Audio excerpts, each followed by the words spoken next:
episode van Radio Scriptura, 'n potgooi van Scriptura.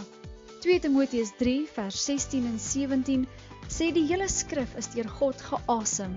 Die woord van God is voldoende om ons te onderrig in die waarheid, dwaling te bestry, verkeerdhede reg te stel en 'n regte leefstyl by ons te kweek. Scriptura is daarop gemik om dit vir jou te wys. Jou gasheer vir hierdie episode is Jaco de Beer. Goeiemôre aan ons luisteraars en ook goeiemôre aan Gerry saam met my vanoggend in ons virtuele ateljee, Scriptura se virtuele ateljee, en ons doen 'n bietjie vanoggend 'n luisteraarsvraag. Hy is daar op die skerm, Gerry. Ons het 'n luisteraar wat vir ons 'n e-pos gestuur het en net voor ek verder gaan wil ek daarom ook net vir die luisteraar sê, soms antwoord ons bietjie lank. Ons is ook predikante in die bediening, so ons is maar aan die gang met ander dinge ook. En ons het geskeduleer elke 2 maande 'n luisteraarsvraag. Ons wil graag meer as dit doen, so maar hy ook op die begrip. Ons is ook in die proses om te kyk of ons nie sommige vrae kan in teks antwoord nie, met ander woorde in 'n artikel eerder as in 'n potgooi, dat ons meer kan uitsit nie, maar ja, so ons is, u vrae aan ons is nie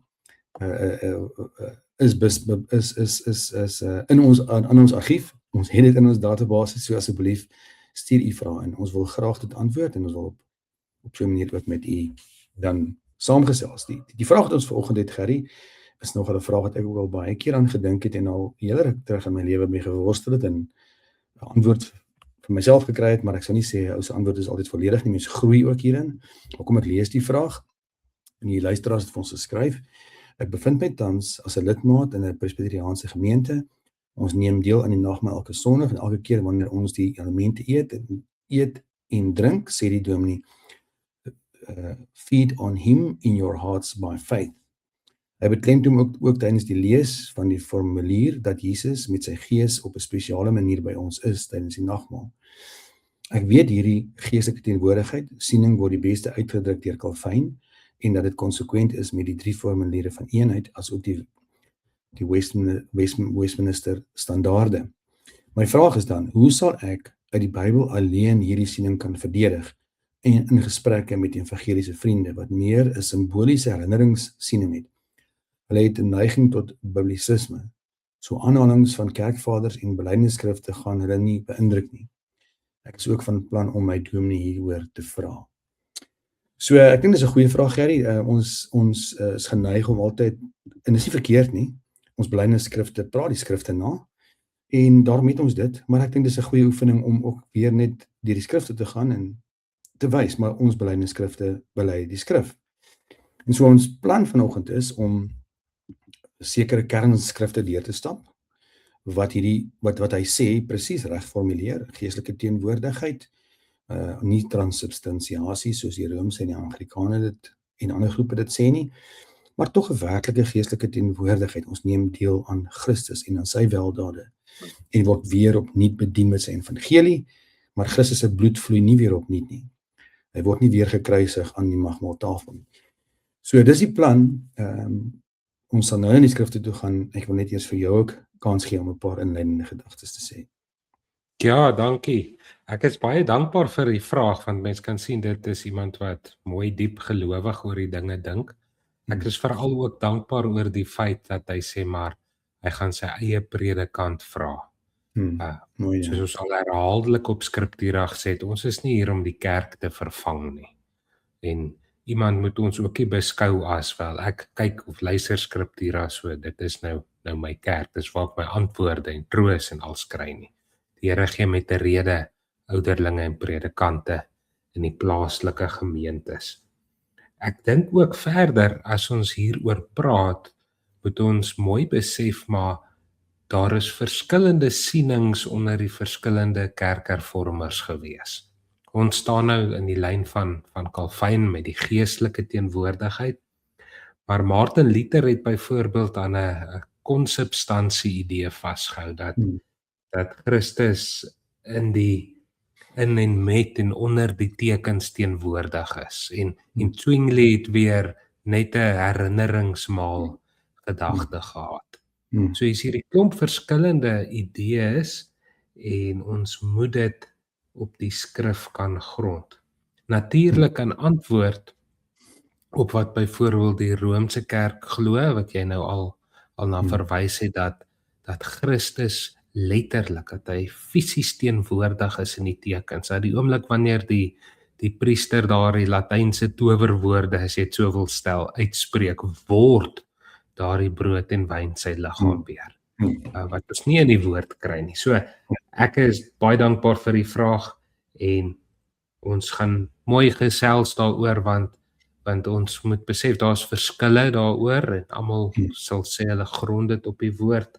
En so laaste opmerking van my kant af, hy praat van sy vriende wat tot biblisisme geneig is soms. Dit help nou nie ons verval dan in daardie gronde of speel op daardie speelveld en sê hierso is nou een versie en dit is nou die finale antwoord nie. Ja. En dit is hoekom ons na verskeie skrifte gaan kyk, want ek dink die Westminster, hy verwys ook na die Westminster, want hy is in die Presbyteriaanse kerk, sê het in geval vir my baie mooi, dit sê dit wat in een teks nie so duidelik na vore kom nie, word in 'n ander teks nog duideliker gestel. So die sentrale leerstellings wat ons bely in ons belydenisskrifte is nie een enkele teks nie. Inteendeel, dis multiple tekste wat een waarheid belig en soms is 'n teks miskien bietjie onduidelik. Ek sê regtig onduidelik nie, maar miskien bietjie onduidelik in ons gedagtes en dan word hy nog in 'n beter duidelikheid op 'n ander punt gestel. So ons eerste teks, ons gaan 'n paar tekste deurstap, Gerry, ons sal moet mooi kop hou met die tyd. Maar die eerste een wat ek wil na kyk is Matteus 26 vers 26 en 28, natuurlik daai gedeelte waar Jesus die nagmaal ook in die boeftrek instel. Ek gaan nou nie al die tekste woord vir woord lees nie, want dit gaan ons baie tyd aanvat, want ek het 'n hele paar tekste. So dit wat op die skerm is 'n paar kernagtige woorde en parafrasering en stukkies uitgehaal om dan net ons te lei in die gesprek. Maar voor ek 'n paar opmerkings maak oor die teks op die skerm, wil ek net sê coram Deo is nou nogal 'n groot begrip wat ons baie kan help met rondom die nagmaaltafel. Coram Deo is Latynse woord wat sê lewe in die aangesig van God, onder die teenwoordigheid van God, altyd, in elke aspek van ons lewe. So as jy by die nagmaaltafel sit, is daar nie, ons is nie buite God nie, ons is absoluut in sy teenwoordigheid, in die erediens, in ons lewe, en dan veral by die nagmaaltafel. Die tweede gedagte wat ek wil vorentoe bring, is die drie-enige werking van God. God werk nooit op geen ander manier as volkome drie-enig nie. Van die Vader, deur die Seun, in die krag van die Heilige Gees.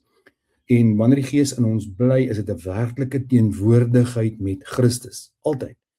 Dit is ook nie asof daar is natuurlik 'n spesiale teenwoordigheid by die nagmaaltafel, maar dit is nie asof ons net daar in sy teenwoordigheid inkom. Dit is 'n belangrike gedagte. Ons leef met die Gees in ons hart, en ons is absoluut verbind aan Christus, en ons leef altyd volkome uit al sy weldade uit. Die nagmaaltafel bring dit natuurlik gereeld na vore, en dit voed ons dan ook geestelik. Nou goed, daai inleidende gedagte wil ek nou 'n bietjie gesels, 'n paar punte maak, en dan kan jy aanvul by my.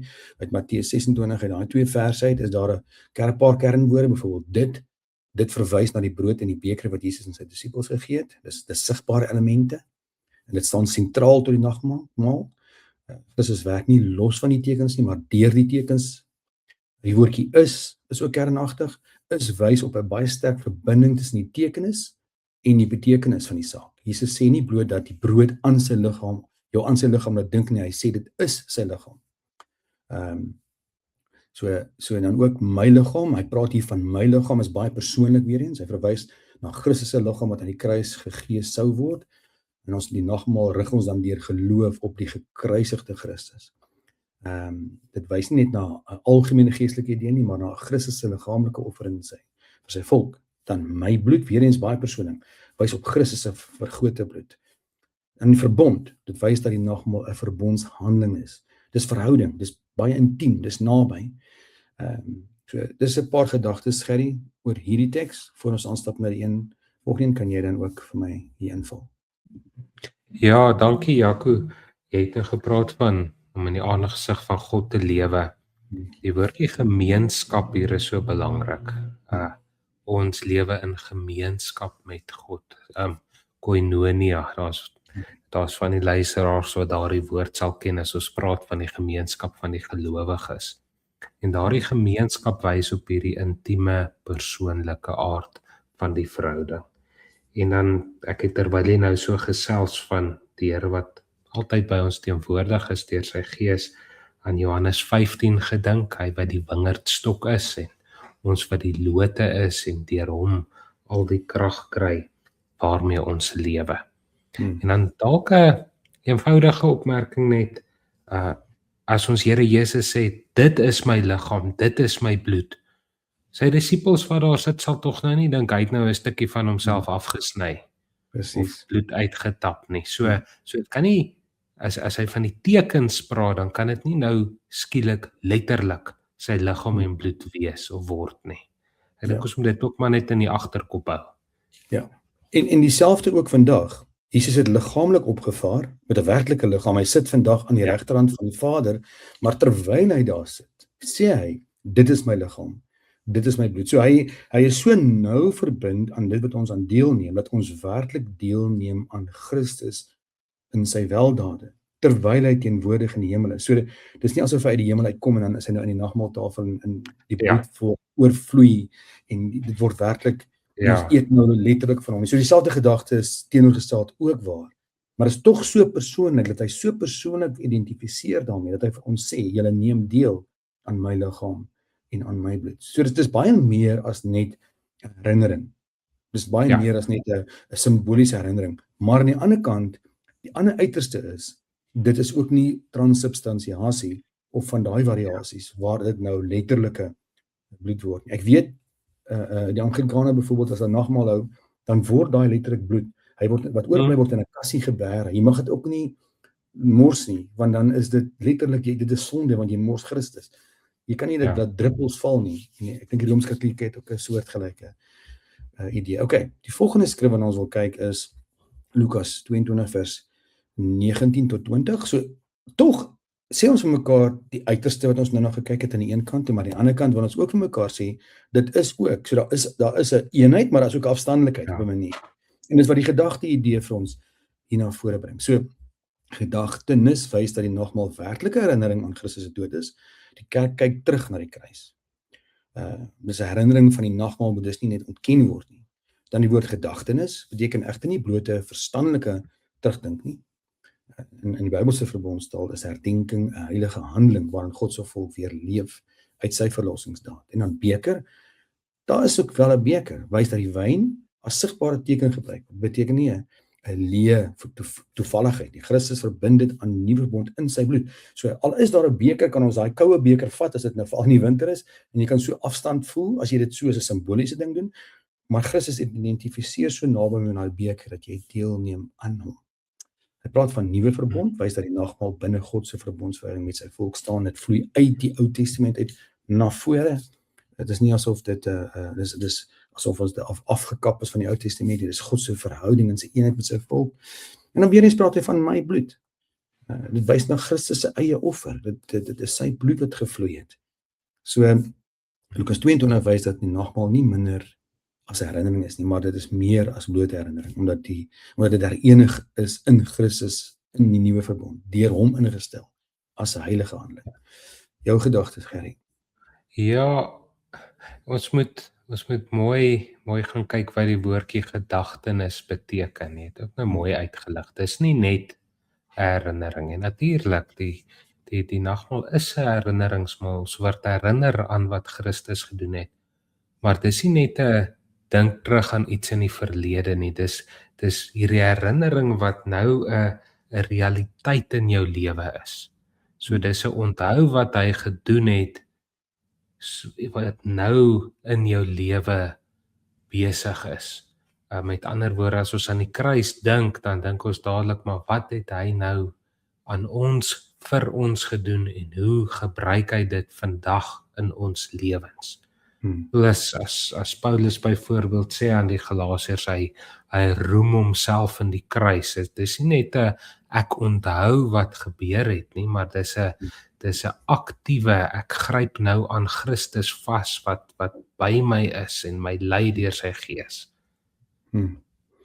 Ja, dis pragtig, nee. So die volgende teks wat ons wil kyk is dan 1 Korintiërs 10, 16 tot 17, die beker is gemeenskap. Die kernwoordjie hier is gemeenskap, want al twee gedeeltes, en jy het net na gemeenskap verwys, met al twee dinge sê hy, die beker, hy sit die beker voor ons neer, dan sê hy, dis gemeenskap met die bloed van Christus. Dan sit hy die brood voor ons neer, en hy sê, dis gemeenskap aan die liggaam van Christus. Daar's duidelike, baie sterk verbintenis hier. So die woord gemeenskap, is 'n baie sterk woord hier. Dit beteken deelname, of deel hê, of werklik verbondenheid. Paulus sê nie net hierdie beker en hierdie brood laat ons net aan Christus dink nie. Hy sê dit is gemeenskap aan Christus. Jy het ook gepraat van die woord koinonia. Ja. Daar's ook 'n verdere idee wat hier uitkom. Hy sê liggaam van Christus. Nou, daarmee word ook geïmpliseer dat ons deel het aan hom, maar ook aan mekaar. Gemeenskap aan sy liggaam beteken dat ons gelowiges werklik aan die gekruisigde Christus saam deel het. En dan obviously praat hy van die beker. Duidelik handel Paulus nie die beker hier as 'n losstaande koue idee nie. Hy verbind dit, selfs met die brood. So hierdie teks is seker die sterkste bewys dat die nagmaal meer as 'n simbool is. Daar word gemeenskap hier gebruik wat 'n baie groot woord is. Nog keerde die brood idee, dat ons eet van die brood en eet van die wyn, die transsubstansie, en dis die idee af. Want Paulus noem dit nog steeds elemente. So daar's al twee hierdie idees is teenwoordig, en so ons moet dit belangrik in gedagte hou. Gerrie, wat sou jy sê? Die gedagte van gemeenskap met mekaar, dit is tog iets wat die Here deur sy gees werk. Dis nie iets wat van self kom nie.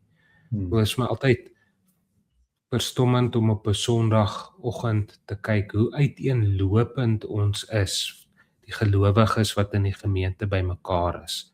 Dan besef maar dis die Here wat ons by mekaar gesit het, en dis hy wat ons by mekaar hou.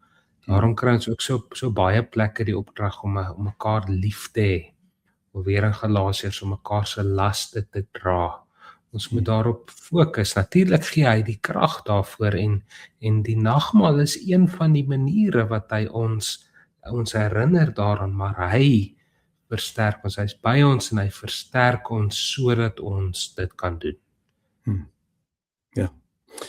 Die volgende teks wat ons nou wil kyk is 1 Korintiërs 11, daar waar Paulus skryf, julle verkondig die dood van die Here, die verkondiging, onwaardig en skuldig en onderskei die liggaam, is kernwoorde. So, weer eens wys dit dat hierdie simbole meer is as koue simbole. Die beker en die brood verteenwoordig die bloed en die liggaam van Christus. En om teen dit te sondig of om dit onwaardig te gebruik, wys dat hierdie liggaam werklik teenwoordig is. Natuurlik nou nie, weer eens, ek wil net altyd hierdie die Engelse woord COVID bysit. Ons praat van transsubstansie, nie, maar tog is daar 'n werklikheid hier wat maak dat Paulus praat van 'n onwaardigheid en 'n skuldig aan die liggaam van Christus. Nee? Dis nie asof ek skuldig aan die dooie beker is of aan die stukkie brood nie. Ek is skuldig aan die liggaam van Christus, want daar's 'n eenheid tussen daai elemente en Christus se liggaam en sy dood en sy bloed wat gevloei het. Wat as ek dit onwaardig doen, dan doen ek dit omdat ek sy liggaam nie onderskei nie. Dis 'n baie sterk gedagte daai. Dit beteken ek het nie respek vir die feit dat Christus die Godmens gesterf het nie. Gegee het aan die kruis nie. Ek kom en ek trap, Hebreërs praat ook van jy trap daai bloed. As jy op 'n onwaardige manier lewe teenoor die evangelie, dan trap jy daai bloed. So dis 'n baie duidelike boodskap van wat by die nagmaal gebeur. En ook verkondig sy dood. So hoe kan jy sy dood verkondig as jy 'n koue beker opneem wat net simbolies is? Of 'n broodjie breek wat net deur mense gemaak word wat suiwer aards is en daar's geen koneksie met sy dood nie. Jy kan nie dit kan nie verkondig word in daai elemente wat daar op die tafel is as daar nie 'n eenheid tussen Christus en die elemente is nie. Gerrie, wat sou jy sê? Nee, ek het nie op hierdie punt iets meer nie. Okay. Die volgende teks wat ons wil dan kyk is ook Johannes 6:32 en dan 53 tot 63, wie na my toe kom, wie aan my glo, my vlees eet en my bloed drink, die Gees gee, lewe. So daar's 'n koneksie van die Heilige Gees se lewendmakende werk ook aan die koms na Christus toe, wat dan ook deelneem aan sy liggaam in die bloed en in liggaam deur die nagmaal. Dis die idee wat my hier deurkom is dat ons neem deel aan Christus as ons deelneem aan die nagmaal. En die werking van die Gees daarbinne is die krag van die Heilige Gees is daar waar ons daar om die tafel sit, beleef ons kan ons werklik Christus se teenwoordigheid beleef, maar ook sy werk in ons, soos ons deelneem in 'n besonderse manier aan hom. Dis die gedagte wat ek hier wil oorbring met die teks is die Gees se werking en deelneem aan die nagmaal is 'n deelneem aan Christus se weldade. Ja, kyk, dit gaan ons moet wanneer ons oor die nagmaal praat en na die woord kyk daaroor, altyd mooi kyk na die tekens en die betekenis. En hoe hulle baie keer op so 'n manier beskryf word dat dit is onlosmaaklik deel van mekaar, maar dit is nie dieselfde ding nie. Die tekens is nie nou letterlik die Here se liggaam en bloed nie. Maar dit beteken ook nie niks nie. Dit wys vooruit, dit roep die evangelie op. So Ja, die idee van hierdie laaste tekste, alhoewel dit nie direkte nagmaaltekste is nie, impliseer dit eenheid met die Gees in Christus. Dis die idee hierso. Jy kan nie die Gees losmaak van hierdie hele idee en ons eenheid met Christus is deur die Heilige Gees. Romeine 6 sê ook vir ons het saam met hom gesterwe. Nou, ek lewe nog, ek het nie fisies gesterwe nie. Wat beteken dit dan? Beteken ek het in die Gees, deur die Heilige Gees het ek my ou mens is begrawe en ek het opgestaan as 'n nuwe mens. So daar kry ons 'n idee van die werking van die Heilige Gees wat mens kan impliseer by die nagmaaltafel ook. En natuurlik wat Christus ook gesê het in die volgende teks, Johannes 14 vers 16 tot 20. Ek sal julle nie wees agterlaat nie. Ek kom na julle toe. Ek sal by julle wees en julle in my, ek en julle in my. So hierdie gedagte, dis wat ek met Coram Deo verwys het toe ek in die begin gepraat het. As ons daar by die nagmaaltafel sit, is hierdie realiteit altyd teenwoordig. Ons kan nie hierdie elemente losmaak van Christus nie en van sy werk in ons nie en van die Gees se eenheid wat dit bring na ons, wat dit vir ons gee nie, die evangelie wat na ons toe kom daardeur nie.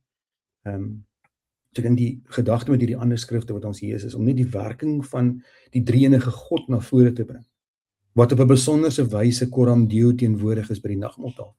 Daar waar ons aansit, is Christus besig met ons te praat.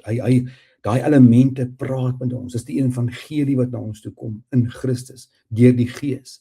Ons sit nie net daar rondom 'n tafel met 'n dooie ritueel nie, waar ek selfs en ons moet natuurlik waak daarna dat ek met my gedagtes travel of wandel na gisteraand se rugbywedstryd toe nie. Weet en ek ek nou klaar die ritueel gedoen, so dit maak nou nie saak nie. Nee, ons moet daar teenwoordig wees. Ons moet in geloof in ons hart en ons verstand daar wees en deelneem en die Gees vertrou om met ons te praat en opnuut die evangelie, die vrymaking aan ons verkondig. Ek weet nie van jou nie, maar die nagmaal is my baie keer baie spesiaal. Ek's baie keer redelik aangedaan as ek die nagmaal bedien. Want hier sit hierdie mense voor my en ek kan vir hulle weer opnuut van hierdie vrymaking van Christus vertel en dit beleef. Ek kan vir hulle vertel wat die bloed van Christus doen. Ons doen dit in die nagmaalsformulier, ook in die brood. Dis 'n werklikheid wat ons daar opnuut in Christus gesê, dis hoekom hy gesê het ons moet dit doen. Ons weet ons belydenisskrifte en dis die eerste keer wat ek na belydenisskrif verwys, sê tog vir ons is so stoksinnig, né? Ons wil tog graag iets hê om te sien en die Here het vir ons die ding gegee dat ons daar 'n geestelike sig op hom kan hê by die nagmaaltafel. En dit is wat in al hierdie tekste na vore kom ook die teenwoordigheid en die werking van die Gees in ons harte om Christus te sien in daai oomblik. Ja, kyk natuurlik, daar's beslis 'n terugdink, 'n herinnering, gedagte, maar soos in ons Here Jesus se woorde dink, verkondig julle my dood totdat ek kom. Dan is daar ook 'n vorentoe kyk wat daarmee gepaard gaan, 'n uitsien na die dag en wanneer die Openbaring 19 beskryf dit as die bruilofsmaal van die lam, wanneer ons Here weer van hierdie wyn saam met ons gaan drink. So daar Ja. is nie net 'n verlede nie, daar is 'n toekoms ook en daar is 'n nou ook. Ons gebruik die nagmaal omdat ons weet dat ons op hierdie manier ook versterk word deur die Here. Uh Ja. ons in die nagmaalsformulier met die opheffing voor ons aan die tafel gaan sit, die mooi woorde, maar hy veel harte en gedagtes na Christus, waar hy aan die regterhand van God sit. Aan die woorde, hy's fisies, hy's liggaamlik daar. En wees verseker dat die Heilige Gees jou net so seker met sy liggaam en bloed voed, as wat jy nou die tekens van die brood en die wyn ontvang. So dit is beslis 'n herinneringsmaal, maar dit is soveel meer. Ja. En dit is Christus wat dit deur sy Gees doen. En daarom bely ons, maar hy is op 'n besondere manier deur sy Gees daar teenwoordig. Ja, jy het verwys na hierdie teks. Christus sit aan die regterhand van God. Ja. Dis die een idee, of dis die gedagte. En bedink die dinge daarbo, maar in dieselfde asem, julle lewe is saam met Christus verborge in God. Dis 'n wel geweldige groot gedagte, né? Ja. So Christus is in die hemel. Ten spyte van die feit dat hy in die hemel is, en mense kan sê daar's 'n afstand, sê hy ook vir ons, julle lewe is saam met Christus verborge in God. So ons is 'n eenheid met Christus en ons verborge in Christus in God. Dis die drie-enige werk van God. Hierin word die Heilige Gees geïmpliseer, want dit is deur die Gees, die vorige ander teks, deur sy Gees versterk Christus deur die geloof in julle harte woon. So die Gees bly in ons hart, dit bring ons eenheid met Christus en dit maak ons verborge in God. So dit is ons huidige eenheid. En as ons aan die nagmaaltafel sit, dan kom alles by mekaar. Christus is in die hemel, maar ons is ook verborge deur Christus, deur geloof in God. Ons word versterk deur die Gees, deur die geloof in ons harte. Dis die gedagte wat die luisteraars ook tuis gebring het, dat ons dit in geloof deur die Gees daar ontvang. En op 'n baie besondere manier Christus daar by ons teenwoordig is. Ek weet nie of jy nog 'n laaste gedagte wil byvoeg voor ons afsluit nie. Nee, ek kan maar net weer herinner hoe belangrik dit is om die woord te ken en hoe kosbaar ons belydenisskrifte, soos jy aan die begin gesê het, 'n nasê van die woord is, en dat ons self behoorlik gaan ingrawe daarop. Die bronne is beskikbaar. Gaan lees wat Calvin gesê het, gaan lees wat se skrifte hy dit gegrond het. Vergelyk dit dan, praat saam, hou aan gesels met vriende. Ek dink daar is die belangrike. Ons kan so maklik net sê, wel hier verskil ons, so nou bly ons stil hieroor. Eerder as dan mis ons eintlik die rykdom baie keer. Ja. Goed, ek gaan die episode vir ons met 'n kort samevatting afsluit. Eerstens sê ons vandag vir mekaar, die nagmaal is meer as 'n simbool. Christus noem die teken sy liggaam en sy bloed, het ons gesien. Paulus noem die brood en die beker gemeenskap aan Christus, en ook 'n onwaardige gebruik maak iemand skuldig teenoor die liggaam en die bloed van Christus. En Johannes 6 waar Jesus daar gepraat het, julle eet van my, wys dat ons werklik op Christus voed. Ons natuurlik geestelik voed op hom. Tweedens, die nagmaal is nie transsubstansiasie, soos ons ook reeds gesê het nie, of konsubstansiasie nie.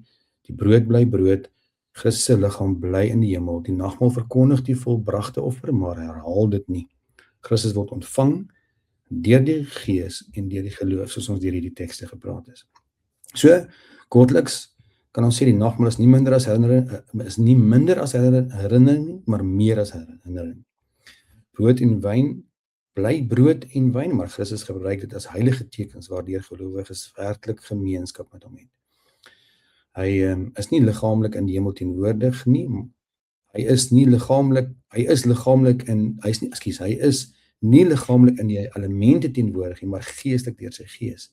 En daarom kan ons as Nuwe Testamentiese verbondsgemeenskap voed uit Christus se weldade deur geloof in die krag van die Heilige Gees. Baie dankie. Mag dit vir u versterk en ek hoop die luisteraar het redelike antwoorde gekry en mag dit ook nog vir ons meer duidelikheid gee oor die nagmaal, een van die sakramente wat die Here vir ons gegee het om sy kerk te versterk. Totsiens.